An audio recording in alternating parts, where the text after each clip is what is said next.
नमस्कार. प्रभू रामचंद्र आणि रामायण हे सर्व भारतीयांच्या करता कायम आदर्शवत राहिलेले आहेत. वसुंधरा संजीवनी मंडळाचा जन्म झाल्यानंतर आपण पण भारतीयच असल्यामुळे वसुंधरा संजीवनी मंडळासाठी सुद्धा रामायण आणि प्रभू रामचंद्रांचा आदर्श आपल्या डोळ्यासमोर असणं हे स्वाभाविक आहे.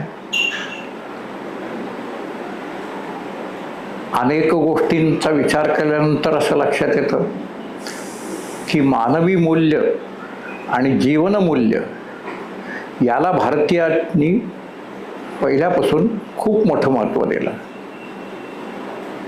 आणि ती कुठेतरी फक्त घटनेतली तत्त्व असं न म्हणता ती जीवनात उतरवण्याचा प्रयत्न अनादी कालापासून भारतीयांनी केला. आणि मग ही जीवनमूल्य काय आहेत, ही मानवी मूल्य काय आहेत, हे सगळं त्या रामायणामध्ये आपल्याला पाहायला मिळतं.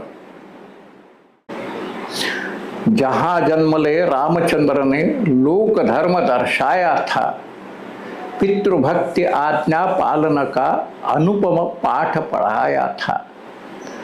जहाँ भरत लक्ष्मण ने अपनी भ्रातृभक्ति दिखलाई है, जहाँ जानकी ने बन जाकर पति सेवा सिखलाई है. हनुमंताने दास कसा असतो, सेवक कसा असतो याचा आदर्श उत्पन्न केला. जीवनातल्या सगळ्या अंगांचे आदर्श म्हणजे रामायण. मला असं वाटतं वसुंधरा संजीवनी मंडळाच्या जन्मापासून या सगळ्या जीवनमूल्यांचा विचार वसुंधरा संजीवनी मंडळाने केलेला आहे. आणि अनेकदा त्रुटी दिसतात, उणिवा दिसतात, त्याच्यात विरोध उत्पन्न होतो, अनेकदा आंदोलन होतात, पण या सगळ्याचा परिणाम सकारात्मक होतो असं नाही. पण अत्यंत निरपेक्षपणे, सक्रियपणे आणि पॉझिटिव्ह पद्धतीने त्या प्रत्येक समस्येकडे पाहिलं तर ती समस्या सुटू शकते. म्हणजे सरकार काय करताय, लोकप्रतिनिधी काय करतायत, असल्या प्रकारचे प्रश्न अनेकदा विचार केले जातात. मी काय करू शकतो हा प्रश्न स्वतःला माणूस विचारतच नाही. वसुंधराचा जन्म सुरू झाला तो मी काय करू शकतो म्हणणं झाला.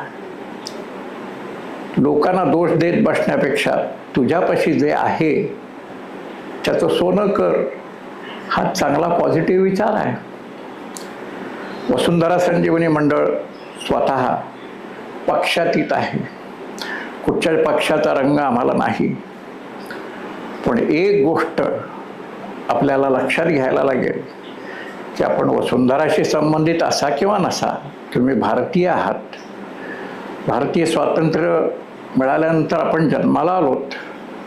आपल्या मतदानाचा अधिकार हा शब्द कर्तव्यवाचक आहे. तो तुमचा हक्क नसून तो तुमचं कर्तव्य आहे. आणि मला असं वाटतं की कुठेतरी पिकनिकला जाणं, तो दिवस एन्जॉय करणं हा विचार, हा विपरीत विचार आहे. आपल्या पुढच्या पिढ्यांचं वाटोळं करणारा हा विचार आहे, हे लक्षात घ्या. मोठ्या संख्येमध्ये, चांगल्या संख्येमध्ये मतदान करा. कोणाला मतदान करा हे सांगण्याचा अधिकार मला नाही. मला त्या बाबतीत एकही अक्षर बोलायचं नाही, कारण मी पक्षातीत आहे, वसुंधरा पक्षातीत आहे. फक्त एक लक्षात घ्या, आपल्या पुढच्या पिढ्यांचं भारित्व टिकेल, सगळ्या जगाला मानवता देण्याचं जे संकल्प भारताचा आहे, सामर्थ्य संपन्न भारत हे जे लक्ष्य आहे, यासाठी जे कोणी काम करू शकतील अशांना मत द्या. कोणाला मत द्यायचा हे ठरवण्याचा अधिकार तुमचा आहे. मत द्या, कर्तव्य पार पाडा, भवितव्य घडवा. धन्यवाद.